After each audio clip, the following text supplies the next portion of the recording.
Okay, looks like we're live now. Yeah, we're not quite time. Let's give it a minute or so, Chairman.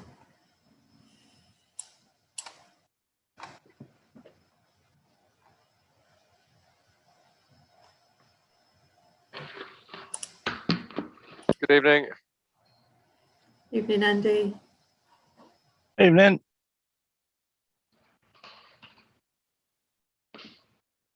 Good evening.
Okay, so we'll make a start. So good evening and welcome to this evening's meeting of the Overview and Scrutiny Committee. Please note this meeting is being live streamed to the internet. Please could all members ensure their microphone is set to mute unless you are speaking. Please remember that you may only speak when called by the chair. Could you please ensure that any other devices nearby are switched to silent mode as they can be distracting. Members should use the raise hand button when they wish to speak. And when it's your turn, I will call your name and invite you to speak. Okay, so first item is apologies for absence. Do we have any this evening, Kate? We don't have any apologies this evening, Chair. Thank you. Second item is declarations of interests. Are there any? Hi, Chair. I'd like to declare an interest in item 7, the tenant engagement strategy and action plan, as I am one of said tenants, so I won't be involved in the discussion. Thank you. Okay, I don't see any other hands. Right, so moving on to the minutes of the previous meeting. Are you happy for me to sign those as a correct record? Unless anyone objects. Agreed. Okay, thank you. So Kate, can you get my signature added to those? Certainly. Thank you. Can I just clarify with Councillor Fuller? Will you be leaving the meeting, Councillor Fuller? Yes, I will. Okay, so right. Okay, so if we just enter you into the waiting room for that period. Okay, thank you. Right, so on to item 4.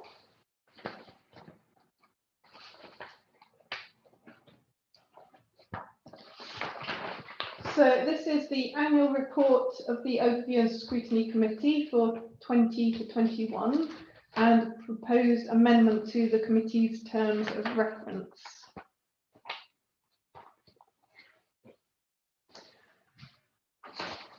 And we are asked to receive and note this report and to recommend to full council that the revised terms of reference be adopted. So we've got Gemma and Amandeep with us. If there are any questions, so over to members. Councillor Fuller. Thank you, Chair. I just had one quick question, probably showing a shoddy memory more than anything else, but I just wondered what the reasoning behind moving point J was, so to contribute to and review the Council's performance plan and performance management system. Could one of the officers remind my ailing memory, as it were? Thank you. Someone able to answer that? Hello, Councillor Shube. It's Amandeep Proud here. Thank you, Councillor Fuller, for your question.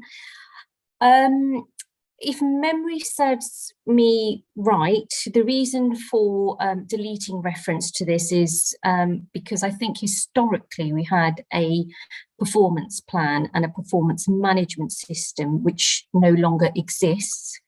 Councillor Fuller, this answer that I've given you is from memory. However, I am more than happy to double check and confirm this point to you after the meeting, if that's okay with you. Yep, that's fine with me. Yep.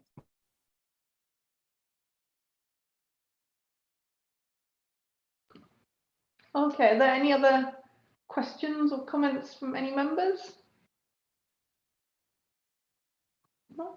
Okay, in that case, I'd like to propose that we receive and note the report and recommend to full council that the revised terms be adopted. Do I have a seconder? Thank you, Councillor Kitenius. So unless there's any objections, okay, so that is carried. Thank you. Okay, so the next item is the overview and scrutiny work programme for 21 to 22. And again, we're asked to note and receive and adopt and implement the scrutiny work programme as set out. So in this report, we've had a long list of topics which are included. These were topics that were suggested by members, officers, and also from residents and the community. These were then circulated to members who have scored the long list using the criteria set out in the report to come up with the short list. So I think we've got 9 plus 3 items for the year. So I'd like to open it up for questions, comments. And again, we've got Amandeep and Gemma on hand for any questions. Okay, Councillor McConville. Thank you, Chair. Yes, only to say, I mean, looking at the figures, it looks like, I mean, they're totals out of 80, which would lead me to believe that only 4 members of the committee took part in the exercise. So I just question, you know, how valid is that a true reflection of, you know, the thoughts of this committee when obviously more than half of the committee haven't completed the scoring exercise.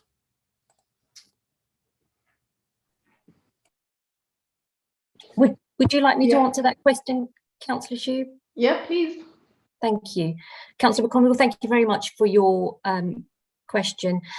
As Councillor Shube has said, this selection of topics has come about through, you know, an exercise whereby we approached members of the public, parish and town councils, and also yourselves as members. I think the short answer to your question is yes. What you see before you is a reflection of the feedback that has been received and from and has come across and has been put together as a result of the feedback given by you, by all members or the members that responded. So yes, this was sent to all members of Overview and Scrutiny Committee, and their thoughts have been captured in this report.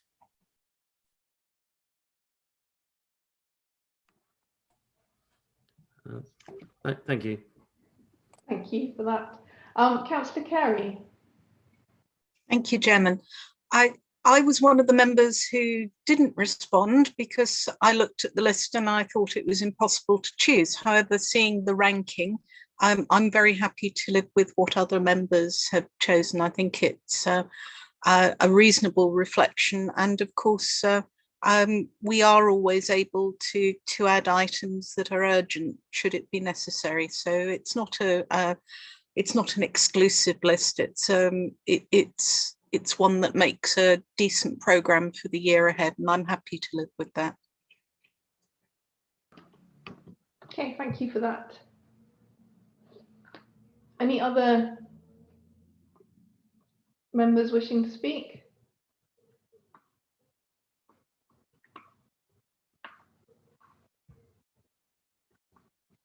No.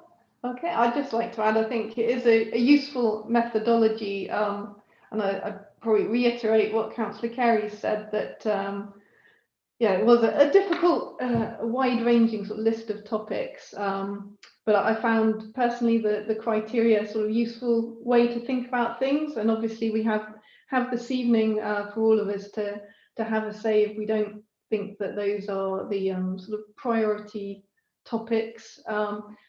I would perhaps like to ask officers whether, how some of the other items could be addressed. For example, I think there was one, there are a couple of items on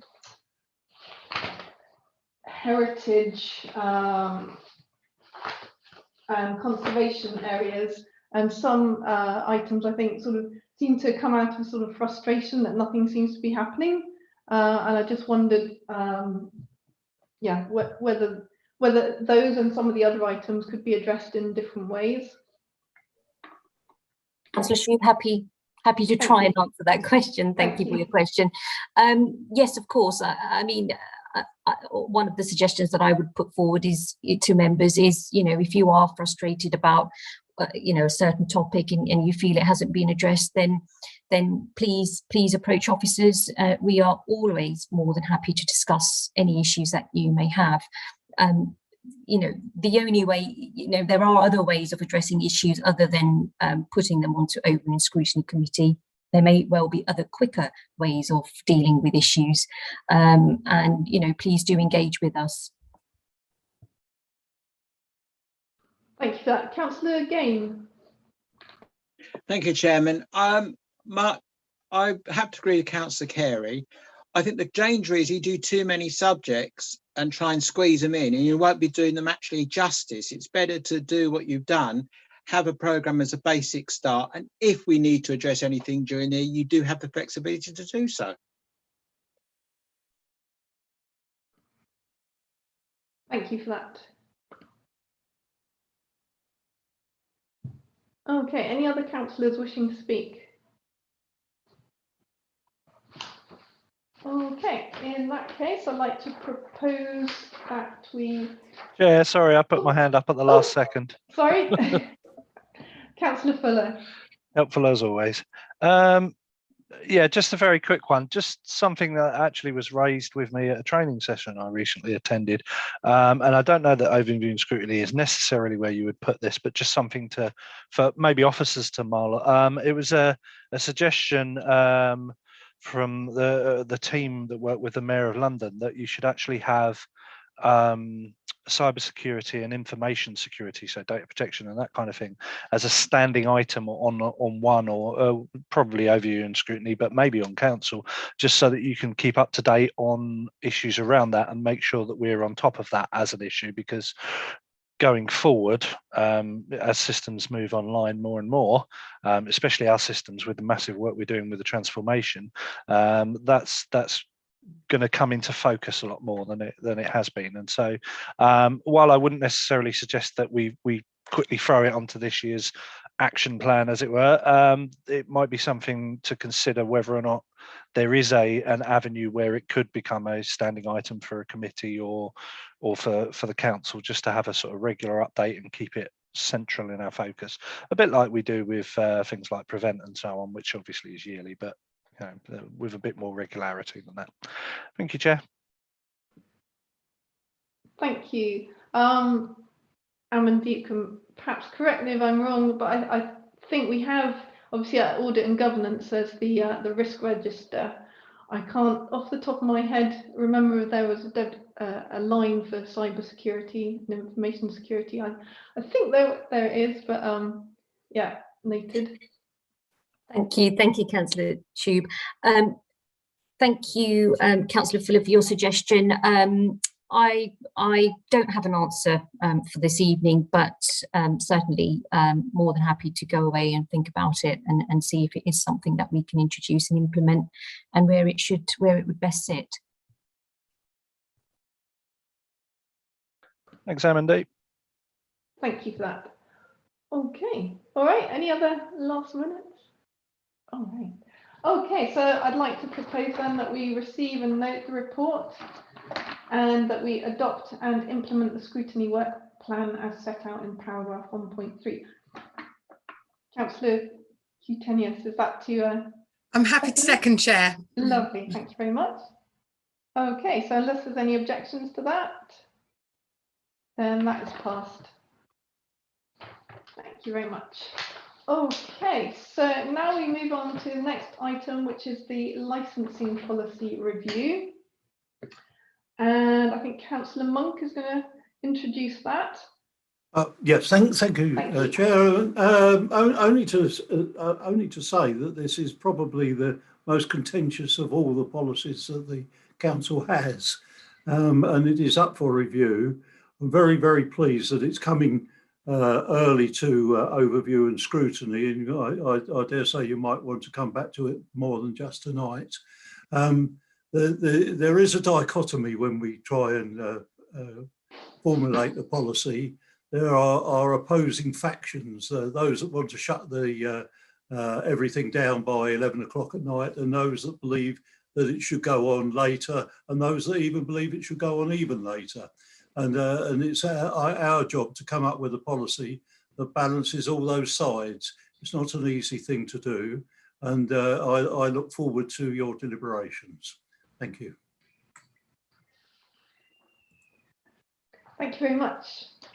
Okay, so over to members for questions, comments, observations.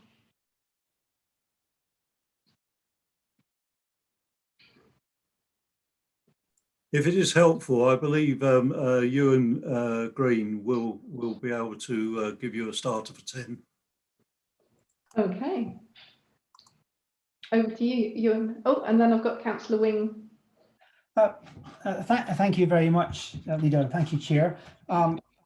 If I could just, I guess, just position this for members. You know, this is the 5-yearly review, so that's part of the process we're going through here. In the report, I've highlighted that this is very relevant to the corporate plan, and you know, particularly the place shaping principles in the plan around positive community leadership and a thriving environment, vibrant economy, and quality homes infrastructure.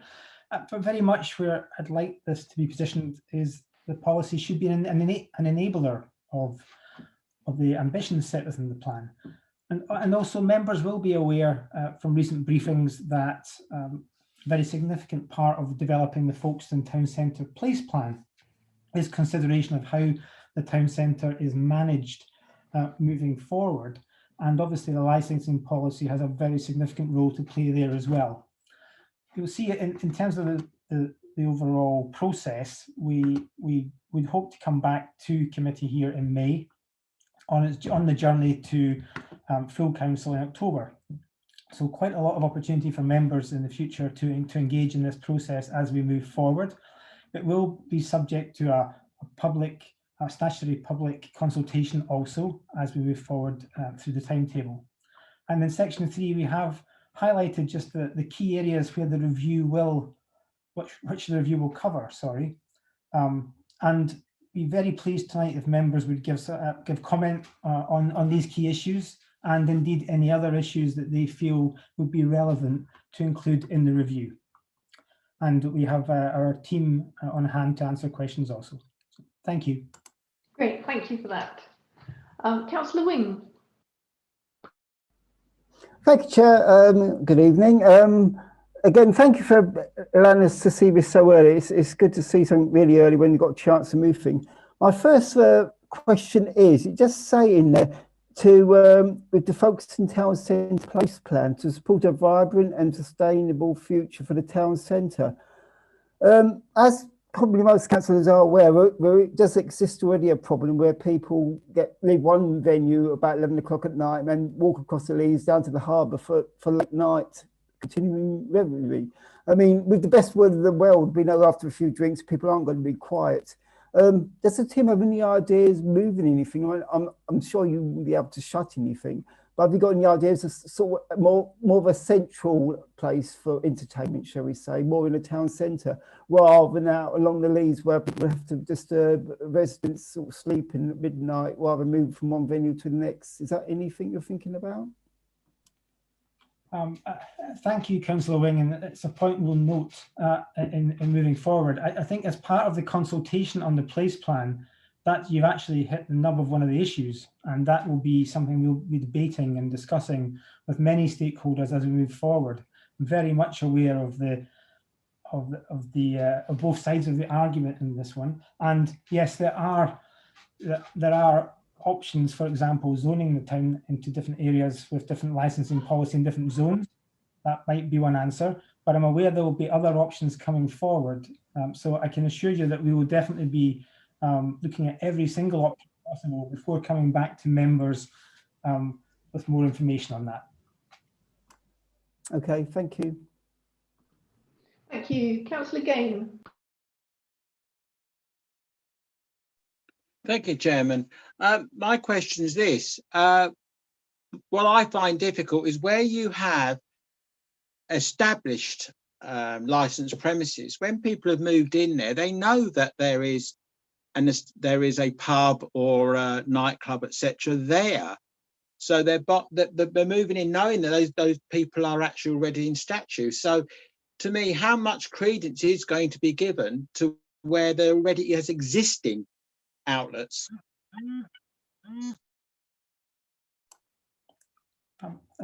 Thank you, Councillor Gain, and I think again that's certainly part of the considerations of, well, particularly when you think about Folkestone Town Centre and our ambitions around more housing opportunities in the future. I think again that the work to develop the policy will have to take into consideration a whole number of views like that one. And it's not the case that the place plan itself will certainly be trying to necessarily move businesses or buildings around. We have to take cognizance of what's there already, but we're setting a direction for the future as well. And I'd hope that the work on the policy will help establish that future ambition for the town, along with the licensing policy work.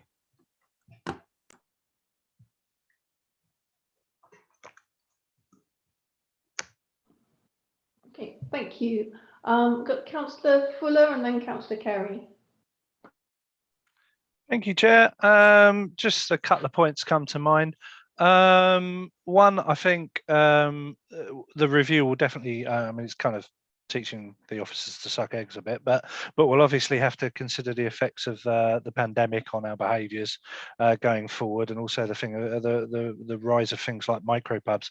And to get on my hobby horse, I think we'll also need to consider the rise of more digital-based entertainment, so outdoor entertainment maybe that relies on AR and VR and that kind of thing, and maybe more of a cafe culture as well. So it'd be nice to see us consider how we can marry the future and indeed the effects of the pandemic with our town, as it were, in terms of entertainment and so on, and maybe encourage people away from the traditional go down the pub on a Friday night, get a bit true drunk and cause a nuisance, which would be nice. Cheers.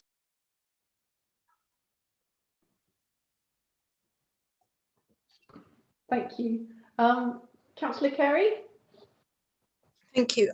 My question's about the late night levy. I take it we still don't have one in any part of the district, but if we did have one, where would that, how could that maybe be used to mitigate the effects of the late night economy on other activities in the town? Because I take Councillor Gaines' point that most people have moved to be next to a restaurant and pub, and it probably long predates their residence.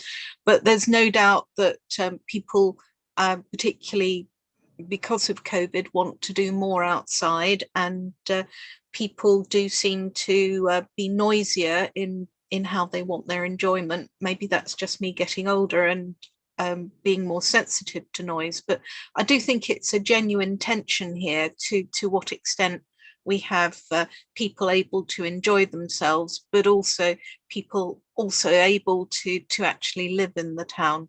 So late night levy, please. What is this? Maybe part of the solution. Thank you, Councillor Carey, and I certainly think it's an interesting point to raise. I think it will come out in debate and discussion. I wondered if either Andrew or Briony might want to make a comment about the levy at this point. Thanks, Ewan. Yes, Chair, if I may, I can let you know that we definitely don't have a late night levy in place at the moment. It is something we can consider. For those who may not be aware, it's sort of an additional charge that you can make to premises operating in a particular area, and the levy that's raised goes towards managing and mitigating any antisocial behaviour and sort of nuisance caused. I think we would have to carefully consider, obviously, you know, what could be done that would improve the situation before we consider charging anything. So perhaps, you know, we can do some research into other councils that have this kind of thing in place and see if it's something that would be applicable. But it's definitely something that will be part of the discussion going forwards. Thank you. Councillor Mullard. Thank you, Chairman. Not on the agenda item. I just simply wanted to apologise for my late appearance. I was late getting dinner ready, and then it took me 5 minutes to get in. And to show my ignorance even further, can you just tell me what item we're on, please? Certainly, it is item 6. The license. Okay, got it. Thank you. Glad to have you here. Okay, Councillor Monk. One of the considerations could be that in the past we've had difficulty in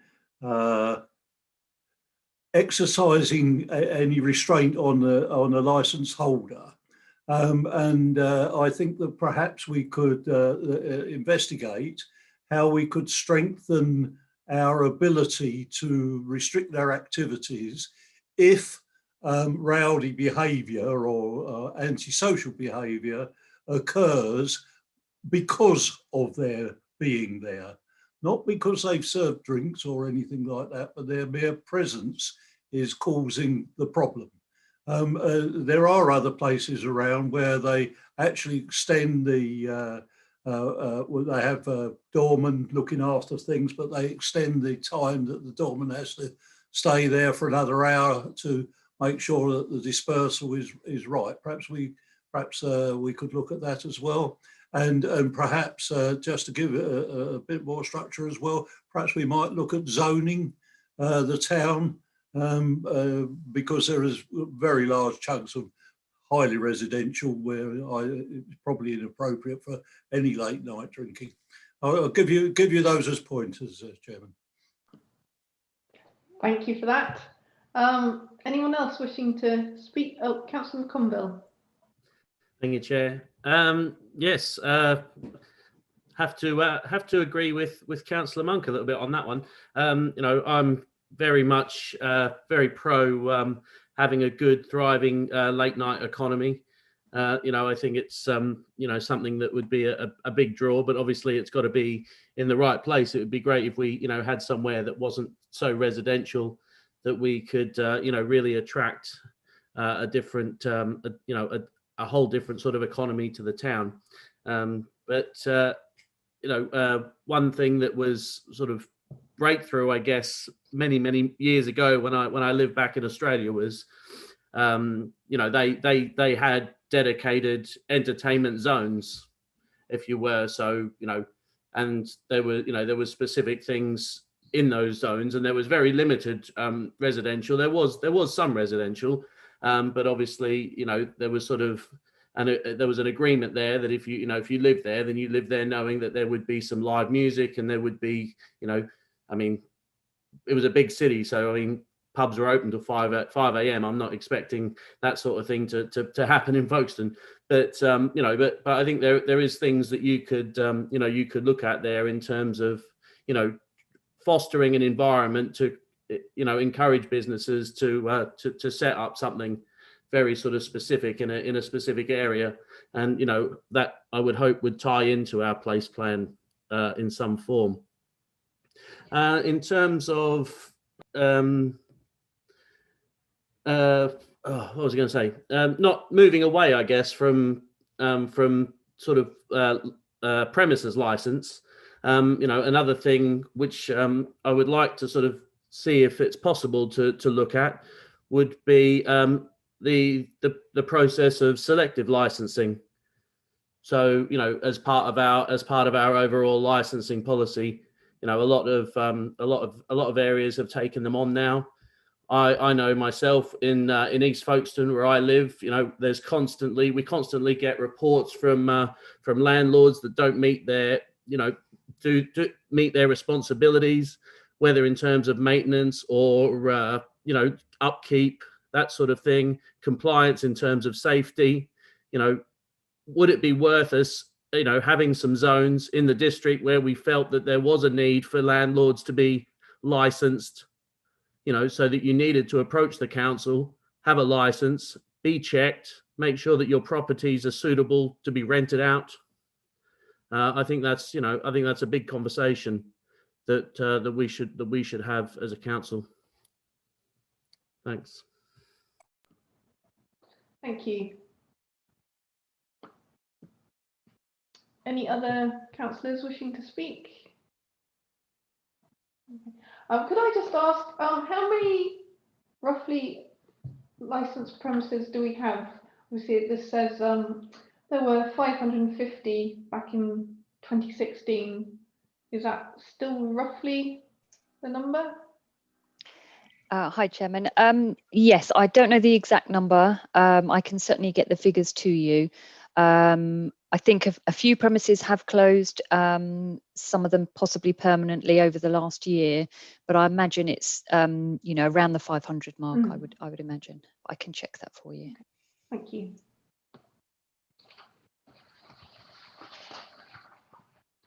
Oh, Councillor Conville. All right. Yeah, just quickly. Just on that as well. We want to ensure that we have businesses that can thrive and survive, and not sort of open the doors and close them 2 months, 6 months, 12 months later. So is it worth looking at how many licensed premises we should have in a certain area? Should we allow there to be 10 pubs within 100 meters walking distance, for example? What those sort of conversations, both to allow enough businesses. There's only so many can survive.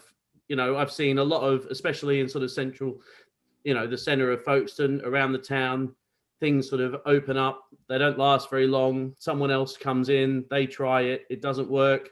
So I mean, is that down to just poor management, or is it just down to the fact that there's so many established places already? What do we as a council sort of say to these applicants, coming in? Do they get the history of, oh, this place is, has had 4 or 5 different licenses in the last year, 2 years? Maybe they would question whether it's a viable business if that sort of information is giving out. But I'm not sure.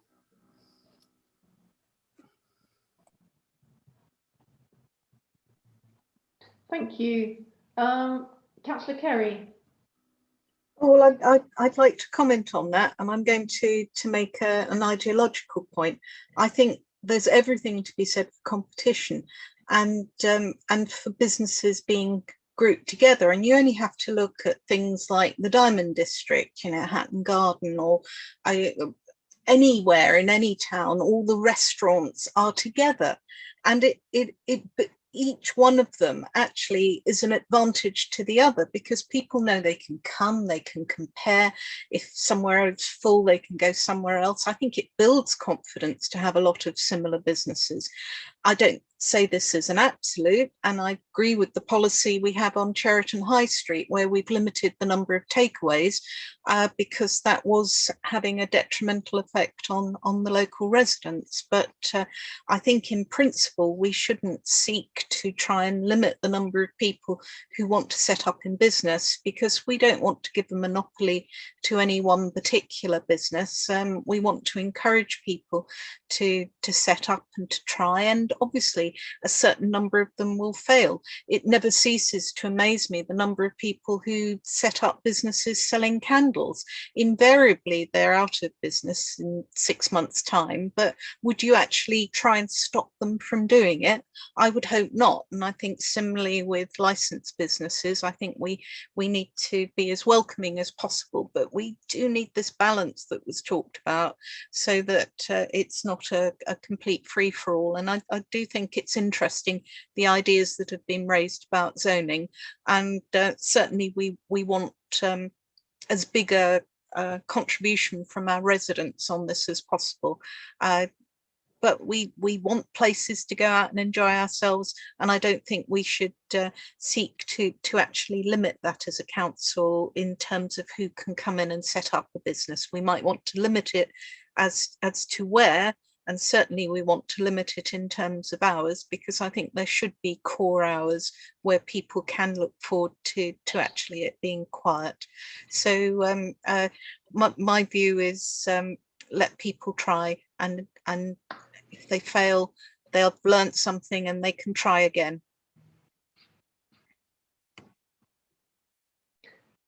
Thank you. Okay, anyone else wishing to speak? No. Okay, in that case, I'd like to propose that we receive and note the report, and yeah, that we receive and note it. Do I have a seconder? Councillor Wing, thank you. Okay, any objections? Okay, then that is received and noted. Okay, so moving on to the final item this evening. This is the Tenant Engagement Strategy and Action Plan, and I think Helen is going to speak.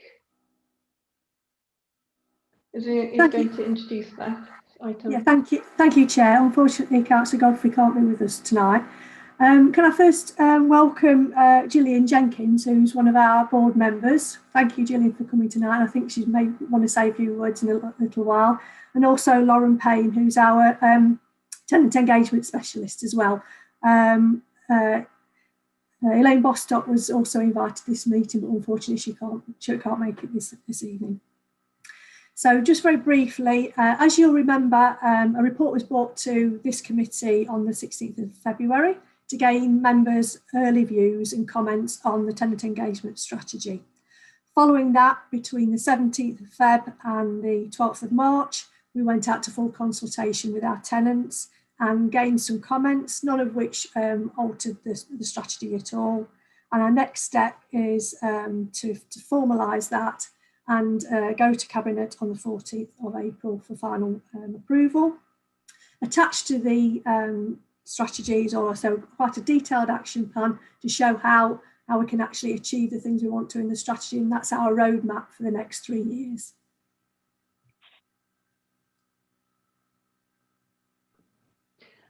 Great, thank you very much. Gillian, you're very welcome to speak. But I know we had a chat earlier. I don't know if there's anything you wanted to add to that. No, I think Elaine said it all in her piece that Loren's going to you. Okay, great, thank you. Well, it's great to have you here this evening. Thank you for taking part. Okay, so Over to members then for any questions, comments.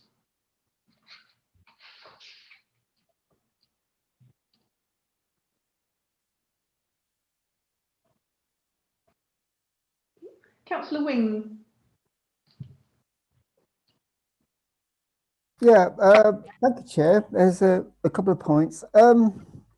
It says here you've got 9 responses. Is that correct? To the is that the total amount of responses you had to the engagement, basically? That's the first question. 9 responses, yeah. Yeah, 9. Okay. That's a bit of a pity, but anyway, I like the roadmap. I think the roadmap's very good. Being something to do with getting volunteers and thinking myself, I think it's very important if you get somebody who's interested in doing it, is to get them on board very quickly, because people do move away quickly. If they say they like to do something, very interested in doing something, and there's a gap, there's a waiting time, I think that's when you can lose people, which is sort of a bit of a worry for me. So I think that's something you know needs to be thought about, really. But I think the actual roadmap and so is very good. I mean, I think the timescale works pretty well. I've sort of looked into it quite in depth, and I'm quite happy with it's just getting people on board, which is probably the problem. You know, getting people engaged and engaging with the guys, you know, the tenants, and getting them on board. This is going to be where we're going to struggle, I think. But yes, a good roadmap, and the timescale is very good. But you know, we need to get more people involved. However we're going to do that is another question, but I would like to see more, obviously more involvement from the tenants and the like. Thank you, Councillor Wing. Loren is working tirelessly, keeping lots of people who want to keep involved connected with us, and we hopefully shortly be rolling out some of the activities that they can do. Thank you. Loren, did you wish to come in there?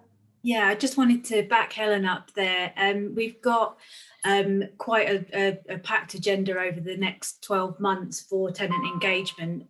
So we've got things that are going on within the council that need their engagement to happen, and we've got social media platforms starting. We've got several digital platforms as well. So yeah, just to back up that we are trying to keep everyone engaged. Councillor Mullard.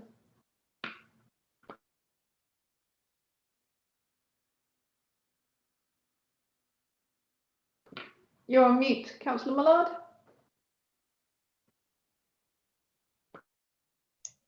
Can you hear me now?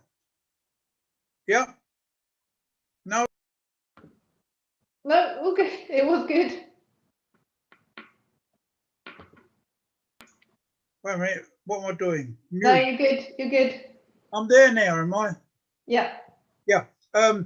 With 9 responses, they do all appear to be positive, if you like.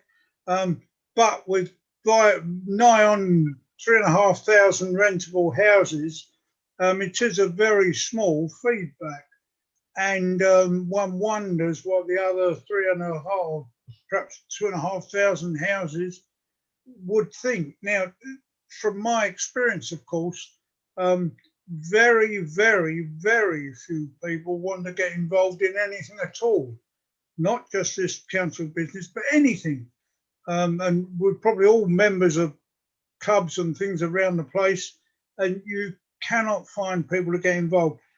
I'm not sure. I understand the cry to get more people involved, and that's absolutely vital, but how you do it, I'm not sure. And unless you get more people involved, after all, it is, how can I put it, for their benefit. As long as you get more people involved in saying how they want the system to run, then you know, things don't happen. And in fact, if there's only half a dozen voices, that makes it even more easy for moaners and complainers to moan and complain. And I've seen that in many instances, in many backgrounds. You shouldn't moan and complain, you should get involved. And That's all I'm saying. You know, I just don't know the answer to how to get more people involved on this very important update of the system. That's all, John. Thank you for that. I think it was quite a telling comment, excuse me, one of the responses that said, you know, people generally only want to contact you when there's a problem. As you said, people obviously do get in touch when there's a problem, but if there isn't a problem, you don't hear from them. I guess that may account for some of the, you know, the low number of responses to this. Chair, if I may, although we only had 9 people feedback when we were requesting feedback, Loren has made contact with a great number of people. She'll probably tell you the number that actually do want to be involved. So there are more people that want to be involved than actually fed back on the strategy. Okay, that's good to know. Thank you. Councillor McConville. Thank you, Chair. Yeah, just a couple of little questions. Firstly, I mean, the you know, in your sort of action plan, planned and major works consultation methods. So it says that's ready for April. So I don't know if there was sort of anything more that you could sort of share on that, because that's obviously due quite soon. Just wondering, you know, how residents would get engaged with something like that, as you know, some of them might not want to go through sort of the formal sort of process, maybe of getting involved with the board and that sort of thing. You know, how will that sort of be communicated? And then obviously it says, you know, enable tenants to be involved in the consultation itself, which is December. So I was just, you know, if you're sort of putting out how the consultation will happen sort of quite soon, but then you know, we waiting for December. Is that, I mean, that could be, like say, we're waiting on our stock condition survey, of course. So whether that's, you know, it's just the factor of that, or if there's other reasons besides. Thanks. Thank you, Helen or Loren. Yeah, thank you. Yes, in terms of sort of major works and things like that, it's important that we talk to residents at the earliest point, so that we're not just turning up on site with scaffolding and starting to do work on their properties. I'm making a simplistic point there, but that's what we've got to stop doing. We've got to ensure that we speak to people before we start doing any work like that. And yes, you're right in terms of consultation with regard to the stock condition survey. Thank you for that. Great, thank you. Anyone else? Loren, you'd like to come in?